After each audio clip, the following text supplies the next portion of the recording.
আজকের আমরা যে রায়টা শুনেছি সেই রায়তে শহীদ পরিবার এবং আহতরা সম্পূর্ণ সন্তুষ্ট অর্জন করা সম্ভব হয় নাই। আমরা খুনি শেখ হাসিনা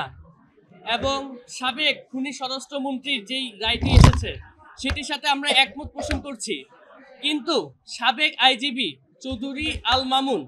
তার যে রায়টি এসেছে তাকে সেটি আমরা প্রত্যাখ্যান করছি এবং সেই রায়ের বিরুদ্ধে আমরা আমাদের শহীদ পরিবার এবং আহতদের পক্ষ থেকে আমরা উচ্চ আদালতে আপিল করব এবং আমাদের ইচ্ছা সেই চৌধুরী আল মামুন সাবেক আইজিপি তাকে ন্যূনতম যাবজ্জীবন কারাদণ্ড দেওয়া হোক। আমাদের শুধুমাত্র রায় দিয়ে বসে থাকলেই হবে না, আমাদেরকে এই প্রসেসটি দেখাতে হবে কিভাবে সেই খুনি হাসিনা এবং খুনি সাবেক স্বরাষ্ট্রমন্ত্রীকে দেশে এনে ফাঁসিতে ঝুলানো হবে এবং সেটি দেশবাসীর সামনে স্পষ্ট করতে হবে কিভাবে কোন প্রক্রিয়ার মাধ্যমে তাদেরকে আনতে হবে এবং দেশ থেকে